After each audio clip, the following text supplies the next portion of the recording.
organizamos algunos maestros de la Facultad de Idiomas porque consideramos que los activos no estamos informados sobre la problemática del IPE o no lo suficiente, y es un tema pues de vital importancia para todos porque está pues nuestras cuotas quincenales de por medio, nuestra jubilación, nuestro futuro ahí de por medio, ¿no? Entonces pues bueno, le damos las gracias a los compañeros de comité por haber venido hoy. No sirven los micrófonos del Salón Azul, entonces les pediríamos, bueno, no sé si pueden acercarse un poco más, porque ninguno de los micrófonos sirve, y pues bueno, para que se oiga bien, si pueden acercarse un poco. Escucha bien. Bueno, pues muchas gracias, nos dejamos entonces con los compañeros de la comité. ¿No pueden apagar la luz si quieren?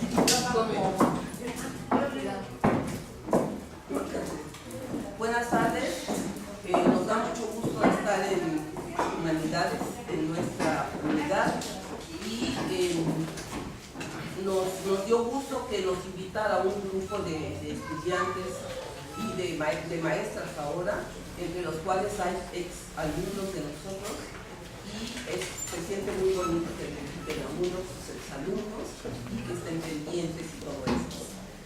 Nosotros somos la COPIPER, que es la Coalición de Pensionistas Independientes del Estado de Veracruz, asociación civil.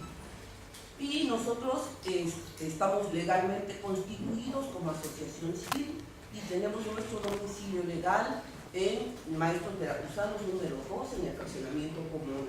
Para lo que se les pueda ofrecer, ahí estamos a las órdenes de ustedes, de lunes a viernes de 9 a 2 de la tarde. Entonces, aunque nuestra lucha como jubilados empezó hace más de 5 años, porque cuando nos jubilamos empezamos a tener problemas para cobrar, empezamos a reflexionar acerca de la situación del IPE y a empaparnos un poco y a hacer análisis de qué era lo que pasaba en el IPE. Y fíjense que la perspectiva que teníamos al principio nos cambió muchísimo a través de los años, y a través, sobre todo, de la información que fuimos recabando. Y finalmente, en 2013, decidimos constituirnos en asociación civil para tener un poquito más de peso legal en muchas cosas que hemos hecho. Por ejemplo, metimos más de 7.500 amparos en contra de la ley 287, y ustedes lo saben, muchos de ustedes activos también se ampararon. Y quiero decirles que esos amparos están vivos, no se han muerto, están en los colegiados de circuito, y en este mes se suponía que en junio salía una parte de los amparos en un colegiado. No nos han avisado todavía, pero los amparos están vivos y estamos esperando que los colegiados se reúnan para que den su veredicto. Porque ¿qué pasaba? Que había unos veredictos muy disímbolos, y unos veían el vaso medio lleno y otros medio vacío, y estaban sucediendo allí unas cosas muy raras con los amparos. Entonces ya están con los magistrados del distrito, y ellos son los que van a analizarlos, y ellos son los que van a decidir finalmente qué va a pasar con ellos. Pero no crean que ya los perdimos el amparo, para nada. El amparo está vivo y coleando, y esperando nada más que le den trámite los magistrados. Entonces, vamos a hablarles primero que nada rapidito, esto es a manera de presentación, de lo que defendemos nosotros como COPIPE y como Frente Estatal en Defensa del IPE. ¿Qué defendemos? Defendemos el modelo solidario del IPE, que ha regido al IPE siempre, que también se llama modelo de beneficios definidos. Y es bueno recordarlo, consiste en que durante la vida laboral del trabajador hay una triple aportación: la aportación del trabajador, la aportación del patrón y la aportación del gobierno, del Estado, que es el patrón primigenio, el patrón per se de los trabajadores del Estado. Entonces hay esa triple aportación, y el IPE, como ustedes casi todos lo podemos constatar, ha sido algo muy benéfico para todos nosotros. Muchos de nosotros nos hemos podido hacer de un patrimonio gracias a préstamos del IPE, Si la pareja trabaja y puede pedir 2 préstamos, adelante, puede uno ir haciendo sus cositas o comprando sus cositas gracias al IPE. Por eso consideramos que el IPE hay que defenderlo. Y hay que defenderlo sobre todo, ¿saben qué? No tanto para los trabajadores jubilados, sino para ustedes que están todavía cotizando. Porque si hoy a nosotros nos dicen, no hay dinero para pagarles la pensión, ¿qué le van a decir a ustedes? Imagínense nada más. Entonces el modelo solidario es un modelo que nadie ha demostrado que sea malo. Lo que sucede es que han pasado muchas cosas en el IPE y que hay cosas turbísimas, que hay una opacidad enorme en el IPE, que hay una corrupción enorme, y contra eso estamos luchando, y para eso estamos proponiendo nosotros una serie de cambios, ¿sí? La ley del IPE ha sido varias veces, en varias ocasiones, modificada. Primero fue la ley número 5, luego la ley número 20, luego la ley número 20 con adiciones y reformas. Pero en cada uno de esos cambios se respetó algo que es fundamental. Se respetó el papel del Estado, del gobierno del Estado, como aportador de dinero para las pensiones. Eso es algo que está en la Constitución y que está en los tratados internacionales que México ha firmado desde los años 70. El Estado es responsable de las pensiones de sus trabajadores. Entonces, en todas esas reformas a las leyes del IPE se había respetado ese punto, pero llegó un señor gobernador que piensa que sus leyes pueden estar por encima de la Constitución y de los tratados internacionales, y envió al Congreso una ley que es la ley 287, que nosotros le decimos la ley Duarte, en la que en el primer artículo desaparece el gobierno del Estado, desaparece, no tiene más obligación de aportar al sistema pensional. Y dicen en otros artículos, luego lo vamos a ver cuando les pasemos la presentación, que ahora va a aportar el trabajador, el patrón y el jubilado. Fíjense la cosa. Y el Estado, desapareció el Estado. Pero eso sí, va a seguir nombrando al director del IPE y va a seguir administrando, mangoneando, pues, al consejo directivo del IPE para hacer lo que se le dé la gana con los fondos de reserva del IPE, como han hecho últimamente, ¿sí? Entonces, cada vez que se hizo una de estas reformas, ¿cuál fue el argumento fundamental? Se hace la reforma para darle al IPE viabilidad financiera por 50 años o más. La última reforma se hizo en tiempo de Fidel Herrera, en el 2007. Y fíjense cómo estamos, cuántos años han pasado, y ya hubo que hacer una ley nueva, no una reforma, sino una ley nueva para salvar al IPE. ¿Qué cosa es lo que pasa con el IPE? Que ningún dinero es suficiente, que ningún bien inmueble produce nada para el IPE, que las reservas técnicas que están en los bancos, en vez de aumentar, disminuyen y desaparecen. Si había 3 reservas técnicas, ahora hay 1, y eso estamos dudándolo bastante, porque el gobierno mete mano a cada rato de las reservas técnicas. Entonces, nosotros agregamos que para un poco terminar, o un mucho, para terminar con esta situación de corruptelas, de falta de transparencia, etcétera, nosotros hicimos una iniciativa de reforma a la ley 287 que presentamos al Congreso Estatal en junio del año pasado, en junio de 2015. La 15, perdón. La iniciativa la hicimos como Frente Estatal en Defensa del IPE. El Frente Estatal está formado por organizaciones como la nuestra, que están en todo el estado. Entonces nos reunimos todos para hacer esta iniciativa y tuvimos gente que nos estuvo ayudando, que sabe de leyes, todo esto, un despacho y todo lo demás. Y la iniciativa quedó muy bien. Allí ustedes van a ver ahorita, cuando les pasen el cuadro comparativo, cómo quedó la iniciativa, lo que nosotros proponemos y lo que la ley 287 impone, ¿sí? Entonces, esta iniciativa llegó al Congreso, pero el Congreso del Estado, ustedes saben que es mayoría priista. Entonces, lo que hicieron es meterla a la congeladora, y ahí está la congeladora. Y no la van a sacar, y mejor que no la saquen, la verdad, ¿sí?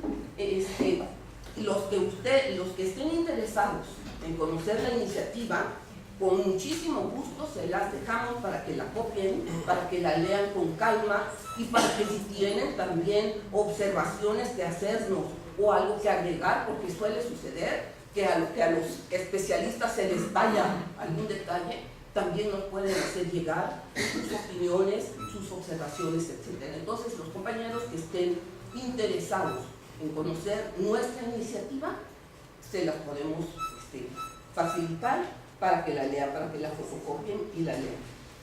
Entonces, ahora lo que nosotros pretendemos, vamos a pretender con el nuevo gobierno que va a venir, es que nos escuchen, que conozcan que estamos defendiendo el sistema, el modelo solidario del IPE, que decimos no a las cuentas individuales y a las afores.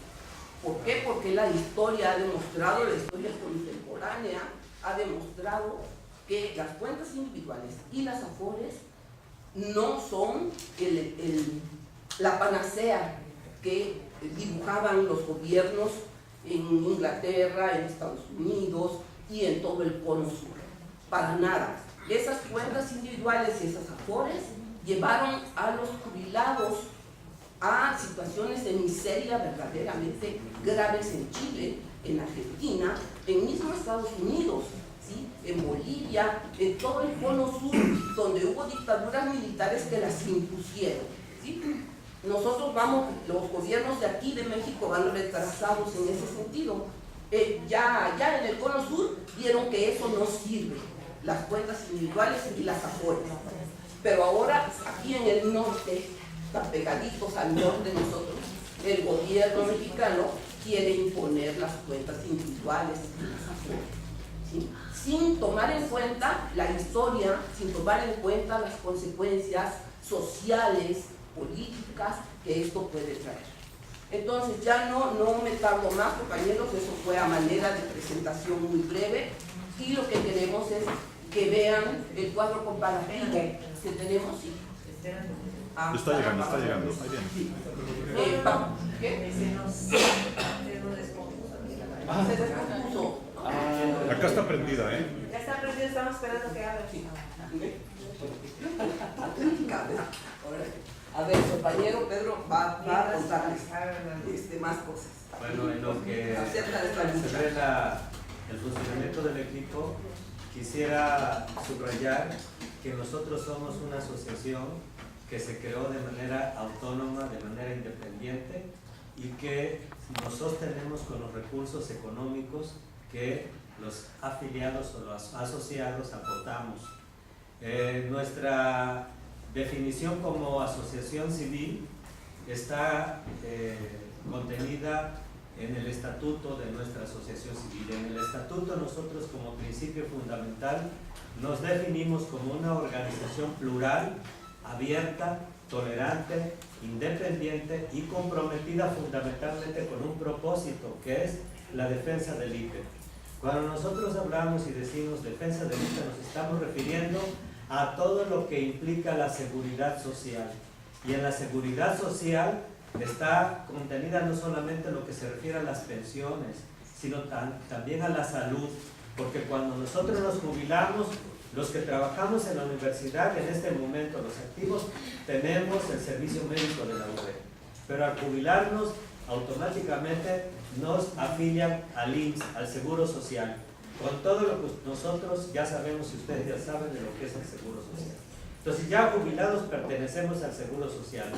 El Instituto de Pensiones del Estado paga al IMSS para que tengamos, los jubilados tengamos este servicio. Sucede que a veces el Instituto de Pensiones no paga puntualmente al IMSS, y algunos jubilados que tienen la necesidad de ir al IMSS no les dan el servicio porque en lo que se da un trámite o lo otro, ahí está detenida la atención médica.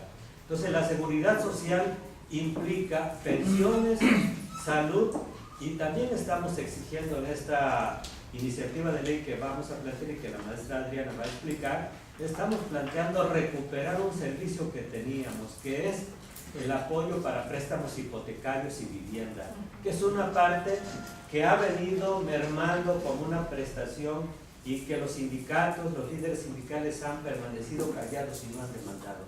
Pensamos que como trabajadores tenemos derechos que están establecidos en la Ley Federal del Trabajo, en la Constitución Política de nuestro país y en los tratados internacionales, y que no es posible que se nos quiten derechos después que hemos entregado toda nuestra vida en un trabajo, porque los que trabajamos con toda la entereza y firmeza y de cara podemos decir, exigimos un derecho ganado, no estamos pidiendo, estamos exigiendo ese derecho.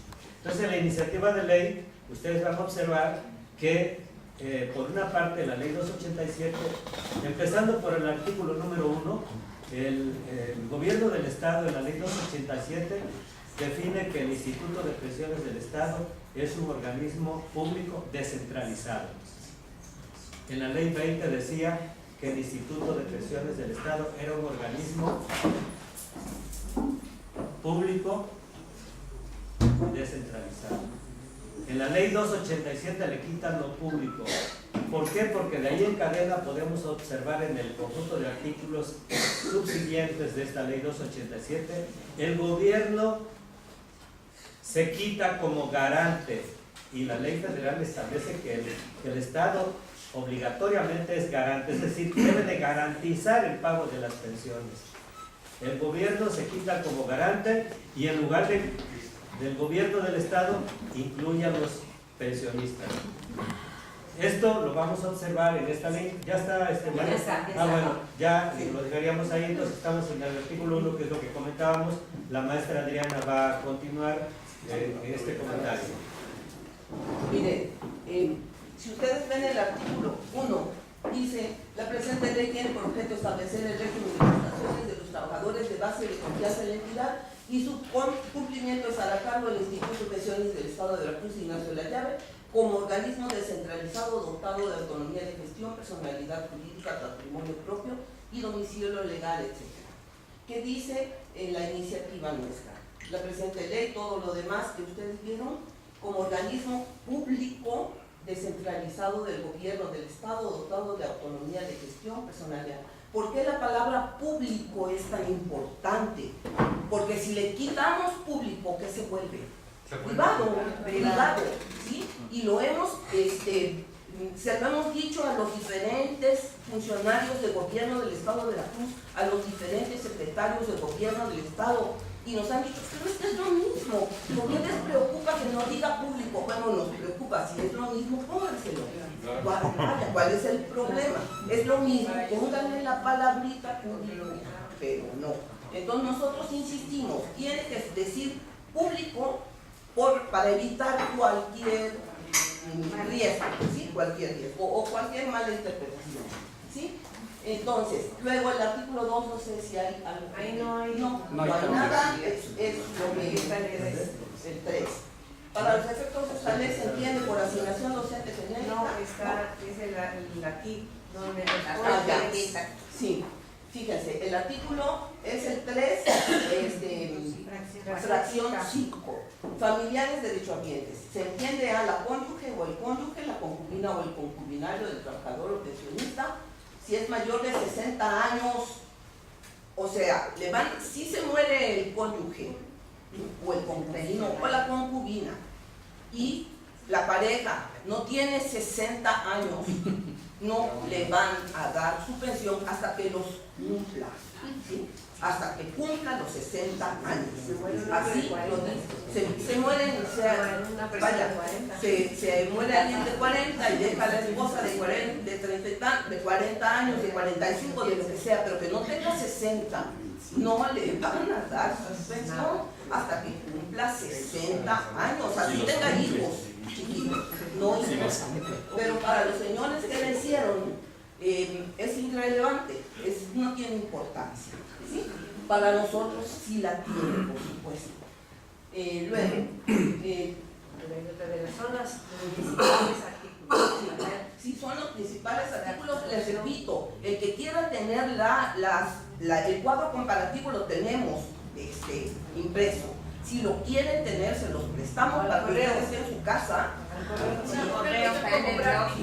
Si pasamos una hojita y anotan su nombre, su dependencia y su correo electrónico, yo te los mando y que tengan se envían en el correo electrónico de la clase para darle más actividad. Sí, para que sea más rápido. También es el tercero fracción. Trabajadores, toda persona que preste servicio a los entes públicos mediante nombramiento legalmente expedido, sea de base o de confianza, siempre que sus cargos, sueldos y sobresueldos estén consignados en el presupuesto de egresos. ¿Sí? Allí se ha dado una serie de problemas cuando se jubila la gente. ¿Por qué? Porque miren, el Consejo Directivo del IPE está formado por 13 miembros. 7 son representantes directos del gobierno del Estado. 7. Y 6 son los representantes de los trabajadores. Son los líderes de los principales sindicatos, entre ellos el de la UB, el CESAPAU. ¿Sí? Entonces, de todos modos, ya de entrada son 6 contra 7 en caso de que los líderes fueran a insubordinarse y a votar en contra de lo que dice el gobernador, que no sucede nunca, porque además el gobernador nombra al director del IPE, él lo nombra porque es su cuate, porque quiere que esté allí, etc. Jamás por la idoneidad que presente para el cargo. Ningún director que ha habido en el IPE ha tenido la más pequeña formación para ocupar ese cargo. La más mínima idoneidad para ocupar ese cargo. Todos esos cargos, ese cargo como el de la SEB, etcétera, son por legazo del gobernador.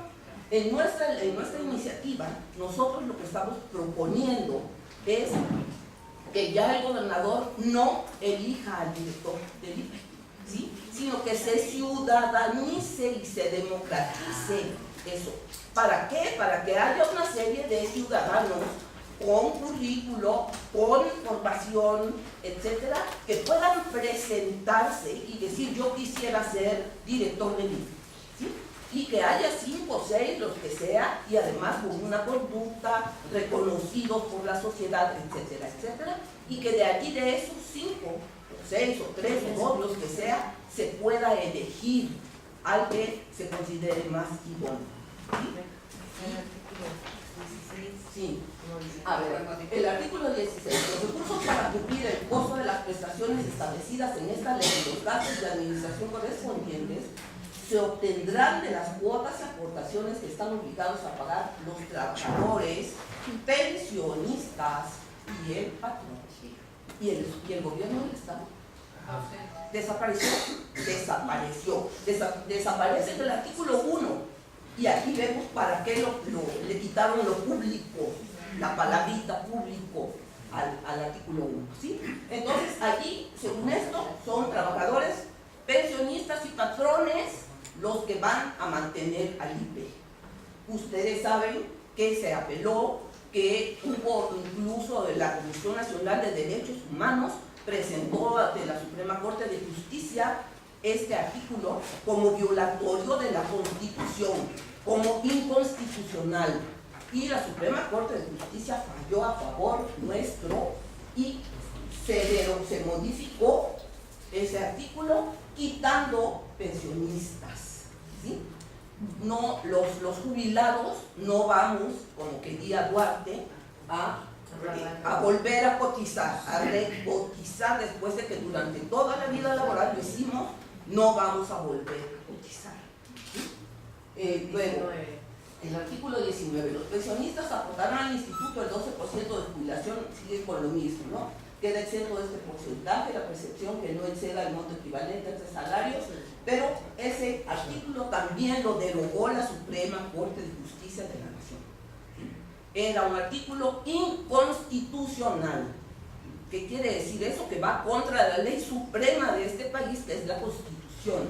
Y los diputados que aprobaron esto al vapor no fueron para darse cuenta. Bueno, sí se dieron cuenta, pero les dijeron lo aprueban. Sí, se los entregaron un martes y un viernes la aprobaron. Ni la leyeron siquiera, ni vieron las aberraciones que habían aprobado. ¿Sí? Entonces, lo bueno es que la Suprema Corte en estos casos se hizo cargo y ellos tuvieron que derogar sus artículos que son inconstitucionales. Pero no reincorporaron el Estado. No, ese es un No problema. lo han reincorporado. Ese es un problema. No lo han reincorporado, nosotros lo proponemos en nuestra iniciativa. ¿Sí? Perdón, pero entonces, perdón, bueno, la primera pregunta es, ¿cómo la hacemos? ¿Hacen una exposición y al final hacemos un Sí, yo creo que sí. Hacemos la exposición y al final ustedes nos hacen Tomen sus notas. Para que tomen notas de lo que quieran preguntar. Bueno, seguimos. 19, luego es el 30 y tantos por ahí. Ya vamos a marcar los más importantes que afectan aquí a otro de los 32. 32. El artículo 32 decía: el trabajador o sus familiares derechohabientes para realizar cualquier trámite ante el instituto deberán estar al corriente del pago de sus cuotas y aportaciones.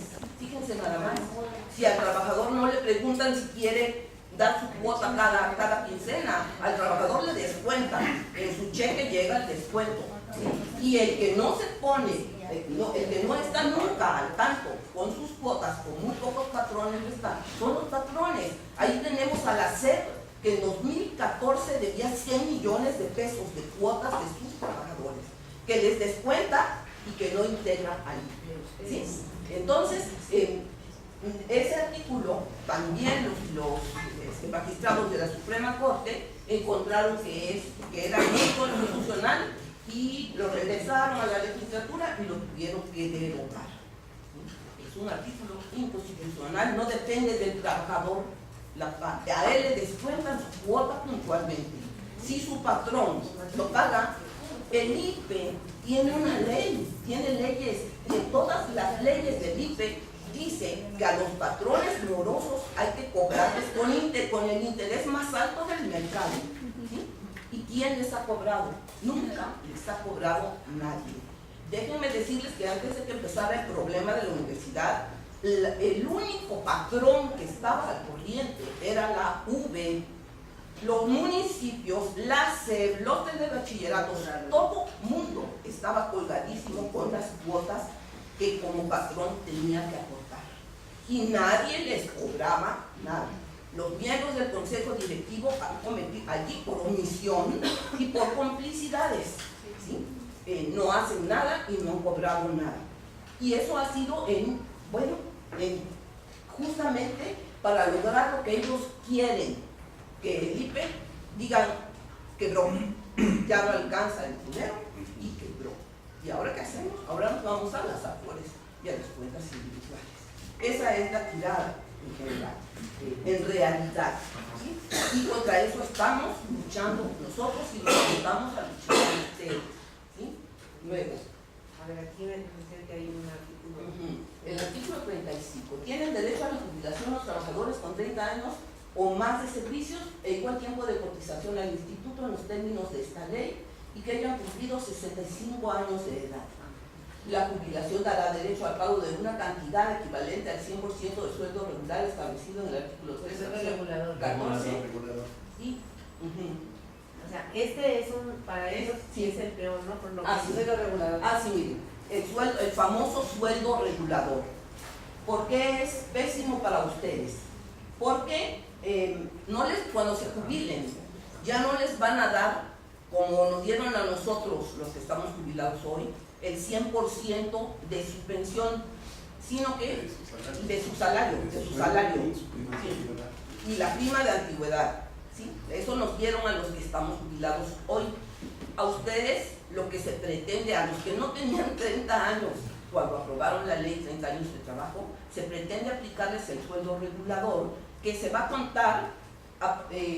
contar toda su vida desde que empezaron a trabajar, que tenían una horita porque así empieza uno en la universidad con 1 hora, y luego tiene otra hora, y luego así, y hasta que llega uno a tiempo completo, etcétera. Les van todo de su vida, se los van a promediar, y ese promedio es lo que les va a pagar, les van a pagar de pensión. Dejen decirles que eso les baja la pensión hasta en un 35%, hasta en un 35%, ese sueldo o más. Aquí la contadora sabe, ¿sí?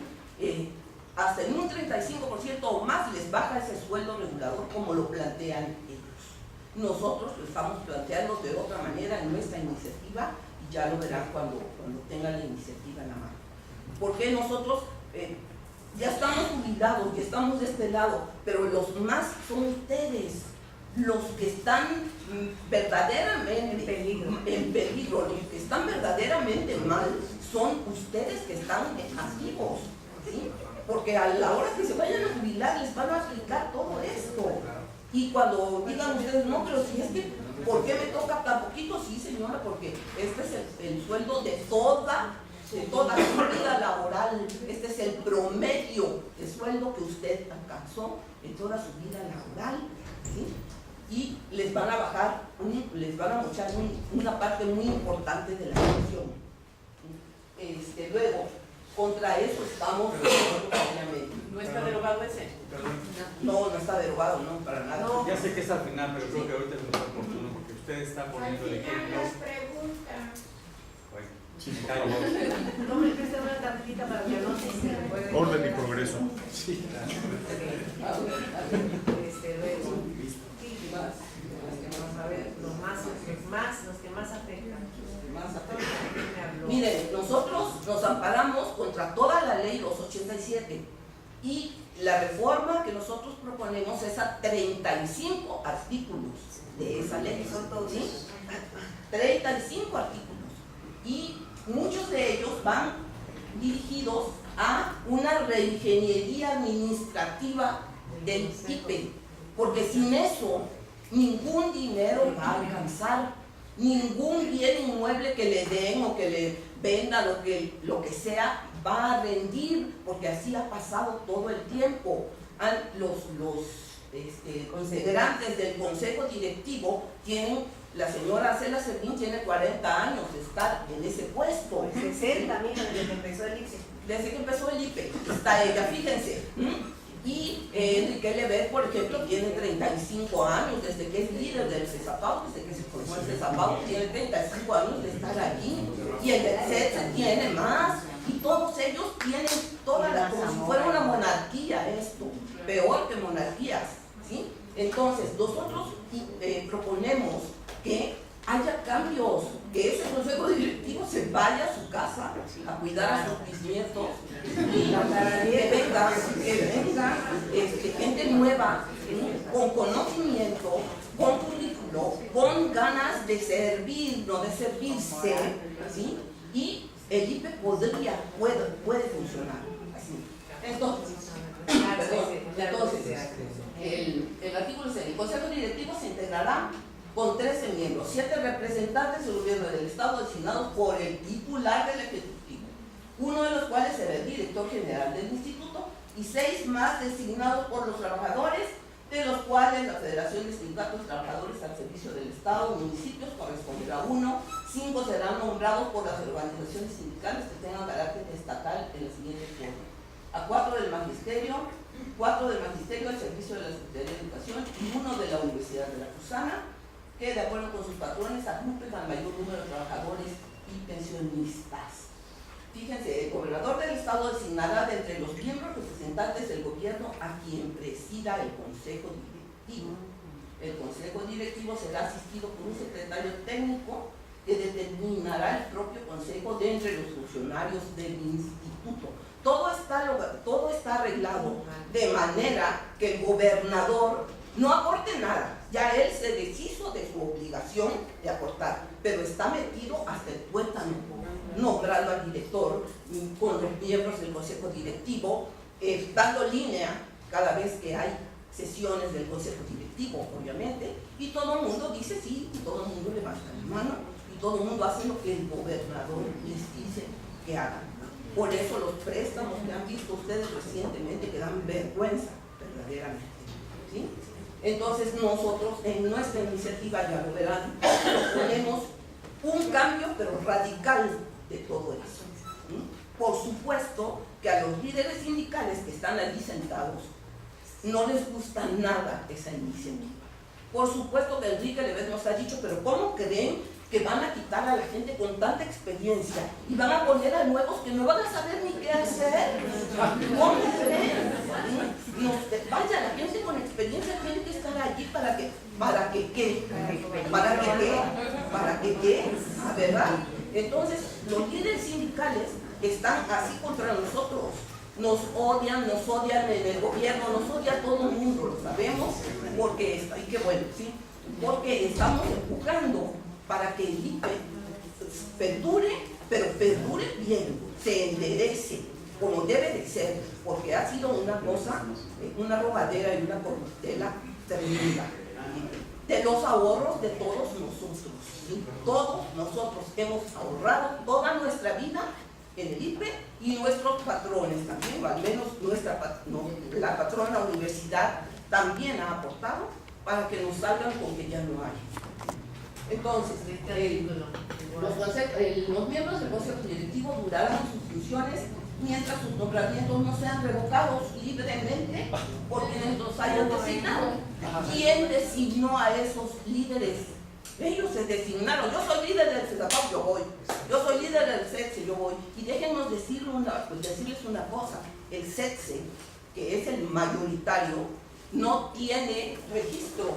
No tiene registro legal. No tiene toma de nota. No se sabe ni siquiera cuántos son sus afiliados. Nos lo ha dicho nuestro asesor jurídico que se ha puesto a investigar. El CETSE no tiene toma de nota, que es algo que les da la Secretaría del Trabajo cuando forman un sindicato, lo forman legalmente, etc. Tienen que presentar una lista de todos sus afiliados y estarla además modificando con el tiempo. Ellos dieron una lista hace 45 años y esa lista ahí está. Y la toma de nota no la tienen. O sea, están allí y están ilegalmente actuando. El CETSE, que es el mayoritario de los sindicatos. Luego, y además no los puede quitar nadie, más que ellos mismos se pueden quitar. Ellos mismos, entre ellos, bueno, tú ya sé, pero el 87, el director general del instituto será nombrado por el gobernador del estado y tendrá las siguientes facultades y obligaciones: el representar al instituto y ejecutar los acuerdos. Aquí es esto, ¿no? Lo que decíamos. Facultades y obligaciones siguientes. El cambio es que se haga por el Congreso. Ajá.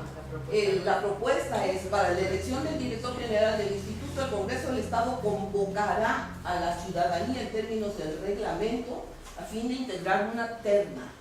Los candidatos deberán de reunir los siguientes requisitos: 1. Ser mexicano con residencia efectiva en la entidad al menos de 5 años. Poseer título de economía, actuaría, contabilidad, administración o rama financiera semejante, así como contar con experiencia en materia de seguridad social. Ser ciudadano de probada honradez. Dicen que está en chino, no que sí está en chino, pero no por eso vamos a dejar de pedir que sea así, ¿sí? No por eso vamos a dejar de pedir. Tiene que haber por allí un ciudadano bien formado, etcétera, etcétera, y con probada honradez. Los hay, estamos seguros. Más que no los dejan salir. Luego, el 98 las cuotas de los trabajadores y pensionistas en términos de esta ley. Esto ya se lo derogó según el fallo de la Suprema Corte de Justicia, porque ahí se habla todavía de los pensionistas, ¿sí? El artículo se modifica porque le quitaron pensionistas. Y vamos a cotizar el 12%. Y vamos a cotizar el 12% como los trabajadores. Entonces, a partir del fallo de la Suprema, tuvieron que modificar y quitar la palabra pensionistas y dejar nada más trabajadores. El 98, de darse el caso de que los recursos del instituto no bastaron para cumplir con las obligaciones a su cargo establecidas por esta ley, el déficit será cubierto por los patrones, ¿sí? La proporción que a cada uno corresponda previa a la celebración de convenios especiales. Ahí está todo el problema enorme, el conflicto enorme que se causó con la universidad, ahora que este señor Duarte quiso a fuerza meter este artículo, ¿sí? ¿Quiénes son cómo van los patrones a pagar las pensiones de los trabajadores jubilados? ¿De dónde van a pagarlos? Si el gobierno, estamos viendo que para empezar no le da para lo que necesita la universidad, ¿de dónde va a sacar la universidad para pagarnos a sus jubilados? ¿Sí? Pero ¿por qué pasa eso? Porque quitaron al gobierno como patrón, pero es inconstitucional. La Constitución Política de los Estados Unidos Mexicanos establece que el patrón per se es el Estado mexicano y el gobierno de Veracruz es parte del Estado mexicano. Por favor, ¿sí? Entonces la ley está hecha con toda la intención de hundir al Instituto de Pensiones, ¿sí? De hundirlo para que los patrones digan, ¿saben qué? Pues yo no puedo pagar las pensiones de mis jubilados. A ver, hay que se queden, ¿sí? O si no, como dijo la SED en 2014, 100 millones, pues mejor no salimos del IPE. Fíjense qué fácil, el patrón, mejor no salimos del IPE. Y lo que ya aportaron los trabajadores, que los dejan en el aire. Y a los patrones irresponsables, en ese tiempo creo que era Mota el director de la SED, si hay problema no salimos del IPE. No salimos del IPE, tan sencillo como eso, después de que ya se aportó toda una vida y de que ellos tenían que haber aportado también, ¿sí? Entonces, de nuestra propuesta en el 98, en caso de que los fondos administrados por el instituto no cuenten con los recursos suficientes para dar cumplimiento a las obligaciones establecidas en esta ley, el gobierno del Estado, a través de la Secretaría de Finanzas y Planeación, cubrirá el déficit correspondiente, pudiendo celebrar convenios especiales con los organismos públicos incorporados, donde se señalará la proporción del cumplimiento de la obligación que a cada uno corresponderá. El gobierno del Estado será garante y responsable solidario del cumplimiento de lo anterior. Los remanentes, excedentes o utilidades de operación, así como los ingresos diversos que generen o hayan generado al instituto o sus órganos de operación administrativa desconcertada, deberán incrementar las reservas de operación para contingencias y financiamiento en los términos que determine el Consejo Directivo. Claro, un nuevo Consejo Directivo, por supuesto. Entonces, ahí está la propuesta del gobierno, ahí está la propuesta nuestra. El artículo 100. Las reservas podrán ser aplicadas a través de actividades financieras o mercantiles u otros tipos de inversión que garanticen las mejores condiciones de seguridad, rendimiento y liquidez comprobables y bajo la aprobación del Consejo Directivo. Cuando menos el 50% del monto de la reserva técnica podrá ser administrado a través de un fideicomiso invertido en instrumentos de deuda gubernamental conforme a las reglas de operación aprobadas por el Consejo Directivo. Los recursos tomados de las reservas deberán ser reintegrados al fondo del cual se obtuvieron con sus respectivos rendimientos, cosa que no se ha hecho nunca en el IPE, ¿sí? Entonces, nosotros proponemos las reservas podrán ser aplicadas a través de actividades financieras, mercantiles u otros tipos de inversión que garanticen las mejores condiciones de seguridad, rendimiento y liquidez comprobables y bajo la aprobación del Consejo Directivo en el porcentaje que éste determine. No obstante lo anterior, por lo menos el 50% de las reservas financieras deberán invertirse en bonos emitidos por el gobierno federal en instituciones financieras. Los recursos tomados de las reservas deberán ser integradas al fondo del cual se obtuvieron con sus respectivos rendimientos. ¿Sí?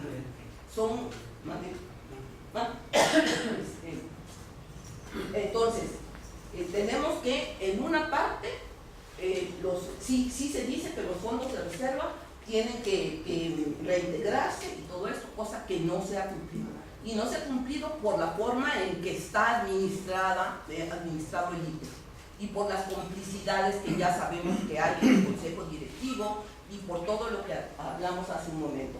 Por eso es que proponemos que antes de pasar a todas estas cuestiones, se readministre, se reforme verdaderamente de manera radical esa administración del IPE. ¿Sí?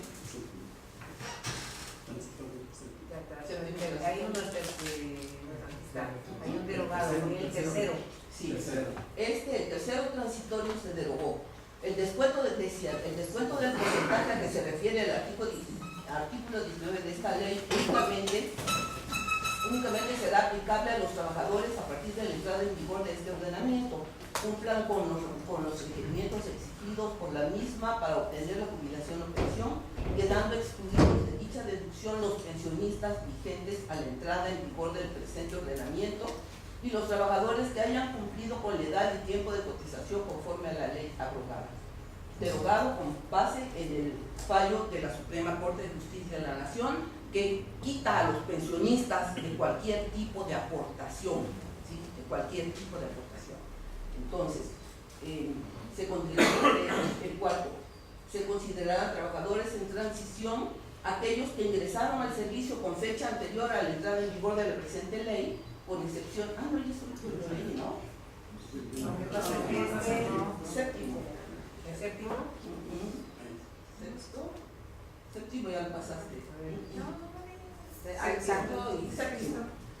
Las aportaciones a cargo del patrón correspondiente a los trabajadores en transición serán un porcentaje del sueldo de cotización de los trabajadores de acuerdo con la siguiente. Hay una tabla, ¿sí? Y según el año les tocaría o 15%, 16, 17, 18, 19 y de 2019 en adelante el 20% le descontarán al patrón, ¿sí? El 20% por cada uno de sus trabajadores. Ahorita ya están descontándole al patrón el 17%, ¿sí? Y el año que entra le van a descontar el 18%. Y ahorita ya le están descontando al trabajador el 12%. Entonces, estas reformas estas reformas que hacen, que son verdaderamente contrarreformas, porque siempre las hacen en el sentido de quitarle derechos al trabajador y restarle derechos al jubilado, justamente. Todas estas reformas las han impuesto a nivel mundial. Ya ustedes saben quiénes, ¿sí? Todos los que las han impuesto, pero también sabemos los resultados que han traído esas reformas, esas contrarreformas a nivel mundial. Y entonces nos dice mucha gente, bueno, pero es que es la política mundial, es la política del Fondo Monetario Internacional, del Banco Mundial, del BID, de todo esto, es la política de todos ellos.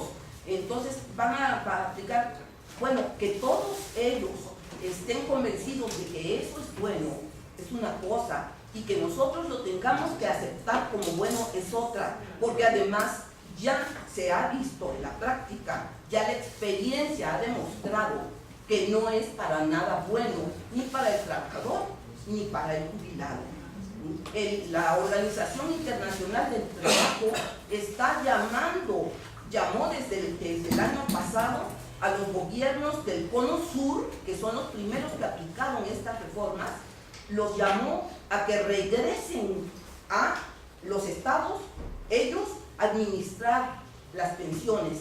¿Por qué? Porque con las cuentas individuales y con las afores que les impusieron, se vino un enorme empobrecimiento de la población, tanto trabajadora, pero sobre todo jubilada, ¿sí?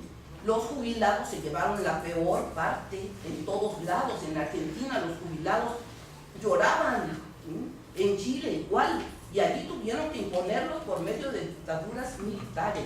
Aquí no tenemos dictaduras militares, pero igual lo están queriendo imponer sin tener en cuenta las consecuencias sociales, políticas que esto puede tener. ¿Sí? A ver, nada más agrego.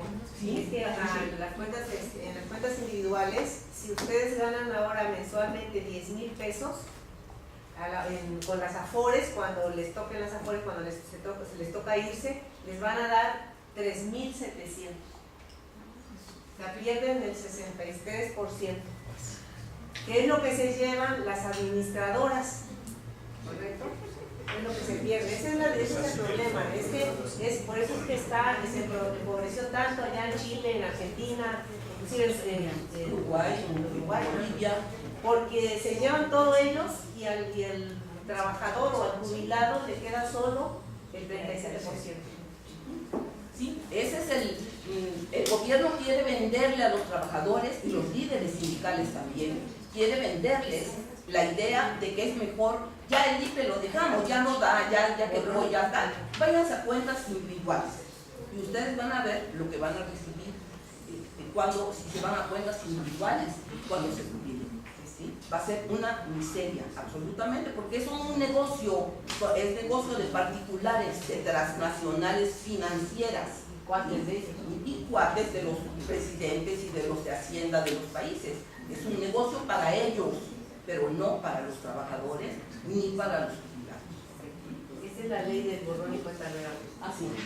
Dice, para los efectos de lo dispuesto en los artículos 98 y 101 de esta ley, el Instituto de Pensiones del Estado en el ámbito de la armonización contable únicamente podrá registrar en su contabilidad los adeudos adquiridos mediante convenios suscritos bajo la vigencia de esta ley. Es decir, todos los que le debían de julio de 2014 para atrás, se acabó, ya olvídenlo, ya no nos deben. ¿Sí? Nada más vamos a contabilizar los de a partir de julio de 2014 para acá. Aquellos bandidos que se quedaron con las cuotas de sus trabajadores, ya no hay que cobrarles nada, ya no les cobramos, no entramos en conflicto con ellos y ya, borrón y cuenta nueva. ¿Cómo se va a sostener el IPE? Se propone para los efectos de lo dispuesto en los artículos 98 y 101 de esta ley, el Instituto de Pensiones del Estado, en el ámbito de la armonización contable, deberá registrar en su contabilidad los adeudos adquiridos mediante convenios suscritos bajo la vigencia de esta ley y tener actualizados los registros de los adeudos que se relacionen con la ley número 5 de pensiones del Estado de Veracruz, la ley número 20 de pensiones del Estado de Veracruz y la ley número 20 con adiciones y reformas, así como lo relativo a la ley 287. Nosotros sí contemplamos que todas las demás deudas se contabilicen, ¿sí? Que todas, o sea, todas son deudas. No puede desaparecer una deuda porque lo dicen unos diputados o un gobernante a favor. Bueno, entonces, decía todas las preguntas, las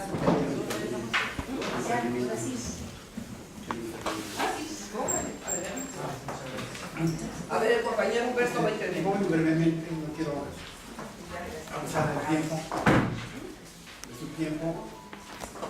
Quiero referirme a una cuestión que tiene que ver precisamente con la pequeña historia de nuestro movimiento, que más tarde se convierte con el nombre de COPIPE. El 1 de diciembre de 2010 tomó posesión el actual gobierno. El 18 de ese mismo mes, nosotros nos estábamos movilizando precisamente para manifestar nuestra inconformidad por el descuento que nos habían aplicado del impuesto sobre la renta a la aguinaldo. Por primera vez en el 2010 a los jubilados nos aplicaron ese descuento. Cuando fuimos trabajadores, como en la actualidad lo son ustedes, también les aplican el impuesto sobre la renta de aguinaldo, pero el descuento se lo devuelve en otra clave, así como si lo recuerdan. En el caso de nosotros, sí nos descontaron y precisamente fue la causa de nuestra inconformidad. Y eso provocó que nos concentráramos precisamente en el Parque Plaza Lerdo el 3 de diciembre, precisamente para exigir al gobierno una solución sobre este problema. Hubo muchas entrevistas, al final llegamos a un acuerdo con el gobierno para ampararnos, amparo que a la postre perderíamos. Sin embargo, en ese proceso de nuestra lucha, nosotros nos enteramos que en el Congreso de la Unión, concretamente en la Cámara de Diputados, un diputado había presentado una iniciativa de ley para reformar el artículo 4 de la ley del impuesto sobre la renta. En esa iniciativa se proponía precisamente que se aumentara el número de salarios que fueran para gravar para exentar precisamente el impuesto sobre la renta. En el 2010 se aplicaban 9 salarios mínimos que estaban exentos del impuesto sobre la renta. Y nosotros nos entrevistamos con ese diputado, le planteamos quiénes éramos y nuestro interés de impulsar esa iniciativa. Nos sugirió que nos entrevistáramos con las distintas bancadas de los partidos en el Congreso, cosa que hicimos. Estuvimos viajando constantemente a la Ciudad de México para hablar con las distintas bancadas, primero los diputados, después con los senadores. Llega el momento en que la Comisión de Hacienda y Seguridad Social, la Cámara de Diputados, aprobó por unanimidad la propuesta de exentar 25 salarios mínimos, ¿sí?, a las pensiones. Pasó al Pleno de la Cámara, y ahí se aprobó también por unanimidad. Esta iniciativa pasó a la Cámara de Senadores y también, repito, nos entrevistamos con las distintas bancadas de los senadores, quienes nos prometieron que iban a aprobar los 25 salarios mínimos. Lamentablemente, sí llega el momento que solamente aprobaron 15 salarios mínimos. Sin embargo, para nosotros fue un triunfo porque se pasó de 9 salarios mínimos a 15 y que en la actualidad, si ustedes se jubilan, pues pronto van a su pensión va a estar exenta de 15 salarios mínimos, que hacen un monto más o menos de 42,000 o 43,000 pesos, que estarían exentos del impuesto sobre la renta, ¿sí? En el seno de la Comisión Ejecutiva Estatal de la COPIPE tenemos pendiente continuar precisamente esa lucha para lograr, pues, 25 salarios mínimos, que serían muy importantes, ¿sí? Es lo que quería yo comentar inicialmente. Quiero referirme también a otro punto que desde mi punto de vista es muy importante, ¿sí? Ya la compañera Adriana les ha hablado de nuestra iniciativa de ley, donde proponemos toda una serie de cambios para que pueda funcionar el Instituto de Pensiones del Estado. Nosotros estamos convencidos de que finalmente el problema de las pensiones en nuestro país y en el mundo es un problema de carácter político. En el caso de México, para nosotros, debido precisamente a la política de las instituciones que ya mencionaron hace un momento, y que México está supeditado precisamente a esas políticas que su origen lo tienen en Estados Unidos, en el gobierno de Estados Unidos. Esas políticas finalmente están afectando, pues, a todo el país, a los recursos del país, y particularmente me quiero referir al conjunto de la seguridad social, en particular las pensiones.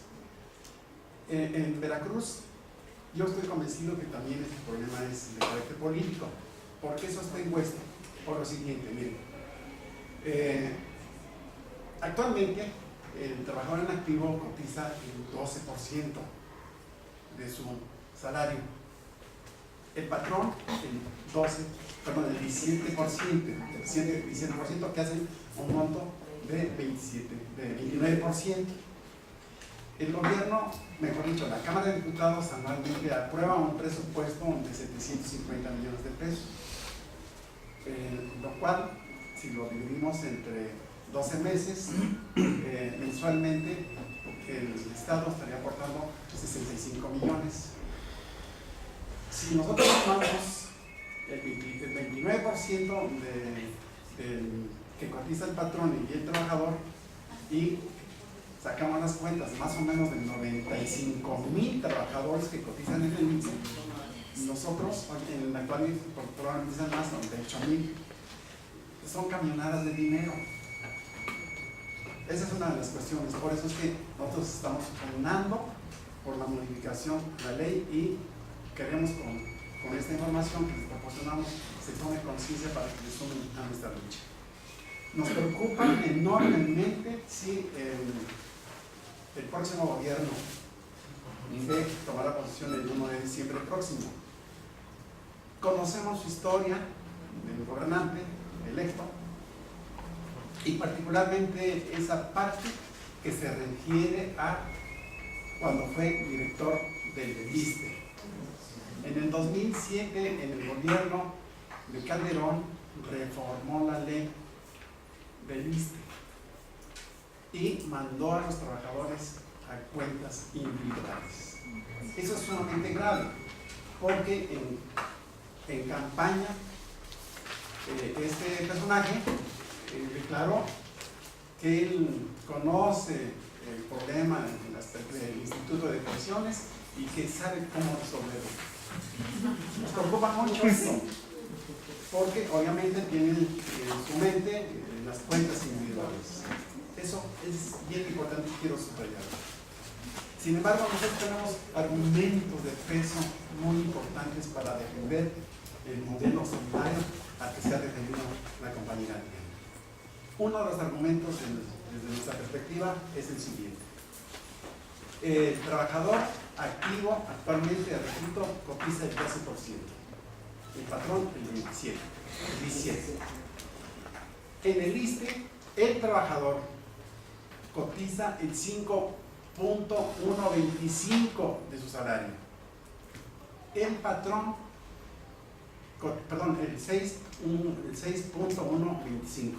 El patrón cotiza el 6.85%, que hacen un total de 13%, compañeros.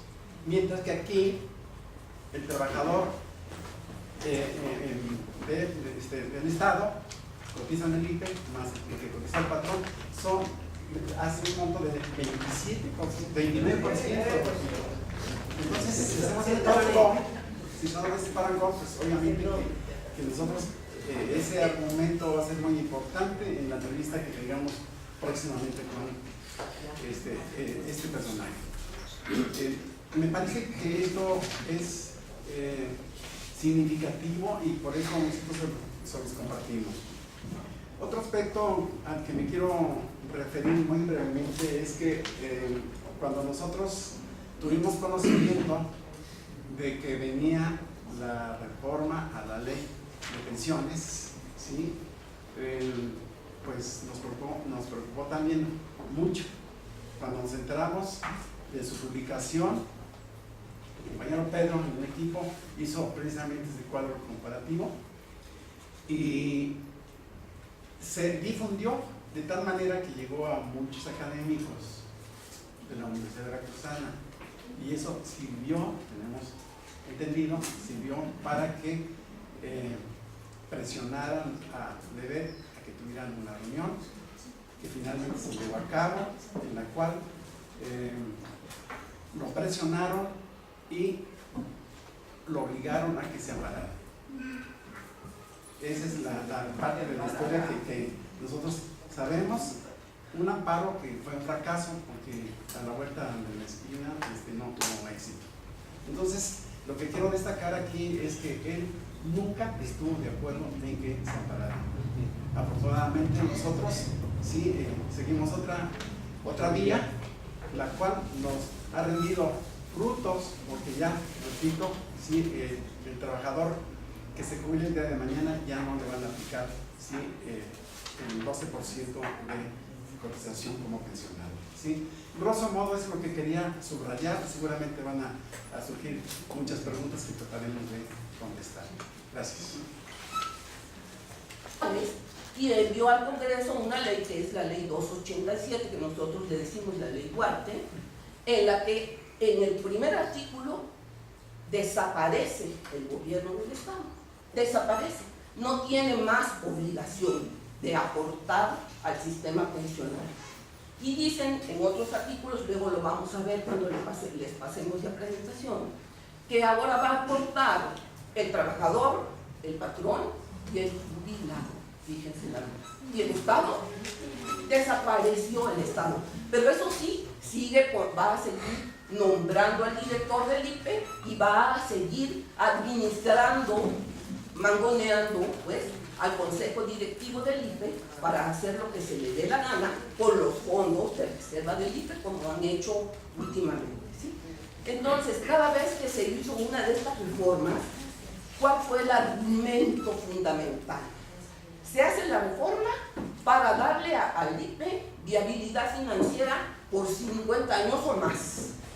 La última reforma se hizo en tiempo de Fidel Herrera, en el 2007.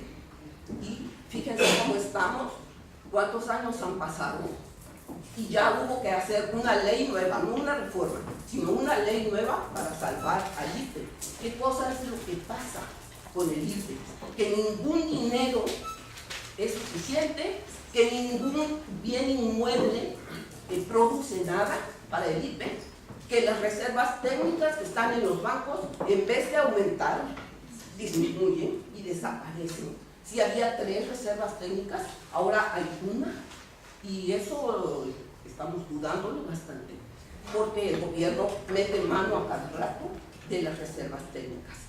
Entonces, nosotros agregamos que para un poco terminar, o un mucho, para terminar con esta situación de corruptelas, de falta de transparencia, etcétera, nosotros hicimos una iniciativa de reforma a la ley 287 que presentamos al Congreso Estatal en junio del año pasado, en junio de triple aportación, y el IPE, como ustedes casi todos lo podemos constatar, ha sido algo muy benéfico para todos nosotros.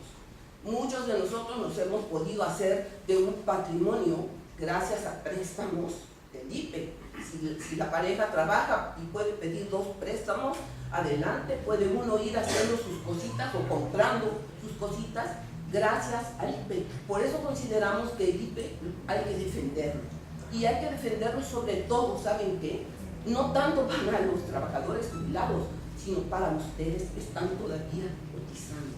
Porque si hoy a nosotros nos dicen, no hay dinero para pagarles la pensión, ¿qué le van a decir a ustedes?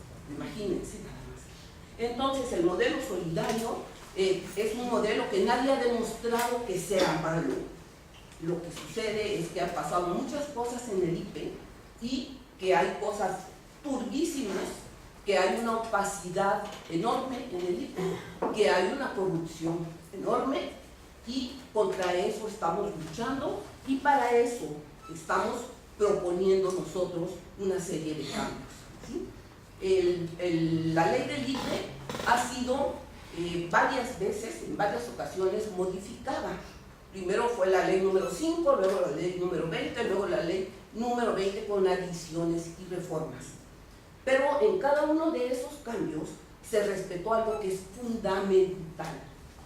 Se respetó el papel del Estado, del gobierno del Estado, como aportador de dinero para las pensiones. Eso es algo que está en la Constitución y que está en los tratados internacionales que México ha firmado desde los años 70. El Estado es responsable de las pensiones de sus trabajadores. Entonces, en todas esas reformas a las leyes del IPE se había respetado ese punto, pero llegó un señor gobernador que piensa que sus leyes pueden estar por encima de la Constitución y de los tratados internacionales. Organizamos algunos maestros de la Facultad de Idiomas porque consideramos que los activos no estamos informados sobre la problemática del IPE o no lo suficiente, y es un tema pues de vital importancia para todos porque está pues nuestras cuotas quincenales de por medio, nuestra jubilación, nuestro futuro ahí de por medio, ¿no? Entonces, pues bueno, le damos las gracias a los compañeros de Copiter por haber venido hoy. no sirven los micrófonos del Salón Azul, entonces les pediríamos, bueno, no sé si pueden acercarse un poco más, porque ninguno de los micrófonos sirve, y pues bueno, para que se oiga bien, si pueden acercarse un poco. Escucha bien. Bueno, pues muchas gracias, los dejamos entonces con los compañeros de la comité. ¿No pueden apagar la luz si quieren?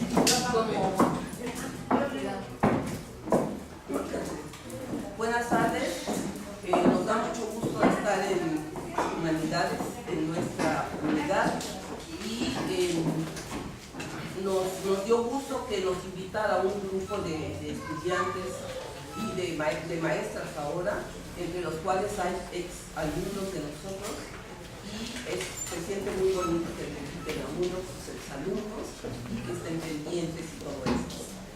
Nosotros somos la COPIPER, que es la Coalición de Pensionistas Independientes del Estado de Veracruz, asociación civil. Y nosotros estamos legalmente constituidos como asociación civil y tenemos nuestro domicilio legal en Maestros Veracruzanos número 2 en el fraccionamiento común. Para lo que se les pueda ofrecer, ahí estamos a las órdenes de ustedes, de lunes a viernes de 9 a 2 de la tarde. Entonces, aunque nuestra lucha como jubilados empezó hace más de 5 años, porque cuando nos jubilamos empezamos a tener problemas para cobrar, empezamos a reflexionar acerca de la situación del IPE y a empaparnos un poco y hacer análisis de qué era lo que pasaba en el IPE. Y fíjense que la perspectiva que teníamos al principio nos cambió muchísimo a través de los años y a través, sobre todo, de la información que fuimos recabando. Y finalmente en 2013 decidimos constituirnos en asociación civil para tener un poquito más de peso legal en muchas cosas que hemos hecho. Por ejemplo, metimos más de 7.500 amparos en contra de la ley 287, y ustedes lo saben, muchos de ustedes activos también se ampararon, y quiero decirles que esos amparos están vivos, no se han muerto, están en los colegiados de circuito, y en este mes se suponía que en junio salía una parte de los amparos en un colegiado. No nos han avisado todavía, pero los amparos están vivos y estamos esperando que los colegiados se reúnan para que den su veredicto. Porque ¿qué pasaba? Que había unos veredictos muy disímbolos y unos veían el vaso medio lleno y otros medio vacío, y estaban sucediendo allí unas cosas muy raras con los amparos. Entonces ya están con los magistrados del distrito, y ellos son los que van a analizarlos y ellos son los que van a decidir finalmente qué va a pasar con ellos. Pero no crean que ya lo perdimos el amparo, para nada. El amparo está vivo y coleando y esperando nada más que le den trámite los magistrados. Entonces vamos a hablarles primero que nada rapidito, esto es a manera de presentación, de lo que defendemos nosotros como COPIPE y como Frente Estatal en Defensa del IPE. ¿Qué defendemos? Defendemos el modelo solidario del IPE, que ha regido al IPE siempre, que también se llama modelo de beneficios definidos. Y es bueno recordarlo, consiste en que durante la vida laboral del trabajador hay una triple aportación: la aportación del trabajador, la aportación del patrón y la aportación del gobierno, del Estado, que es el patrón primigenio, el patrón per se de los trabajadores del Estado. Entonces, hay esa 2015. La 15, perdón. La iniciativa la hicimos como Frente Estatal en Defensa del IPE. El Frente Estatal está formado por organizaciones como la nuestra, que están en todo el Estado. Entonces nos reunimos todos para hacer esta iniciativa y tuvimos gente que nos estuvo ayudando, que sabe de leyes, todo esto, un despacho y todo lo demás. Y la iniciativa quedó muy bien. Allí ustedes van a ver ahorita, cuando les pasen el cuadro comparativo, cómo quedó la iniciativa, lo que nosotros proponemos y lo que la ley 287 impone, ¿sí? Entonces, esta iniciativa llegó al Congreso, pero el Congreso de estado, ustedes saben que es mayoría priista. Entonces lo que hicieron es meterla a la congeladora y ahí está la congeladora. Y no la van a sacar, y mejor que no la saquen, la verdad. ¿Sí? Los que estén interesados en conocer la iniciativa, con muchísimo gusto se las dejamos para que la copien, para que la lean con calma y para que si tienen también observaciones que hacernos o algo que agregar, porque suele suceder que a los especialistas se les vaya algún detalle, también nos pueden hacer llegar sus opiniones, sus observaciones, etc. Entonces, los compañeros que estén interesados en conocer nuestra iniciativa, se las podemos facilitar para que la lean, para que la fotocopien y la lean. Entonces, ahora lo que nosotros pretendemos, vamos a pretender con el nuevo gobierno que va a venir, es que nos escuchen, que conozcan que estamos defendiendo el sistema, el modelo solidario del IPE, que decimos no a las cuentas individuales y a las afores. ¿Por qué? Porque la historia ha demostrado, la historia contemporánea ha demostrado que las cuentas individuales y las afores no son la panacea que dibujaban los gobiernos en Inglaterra.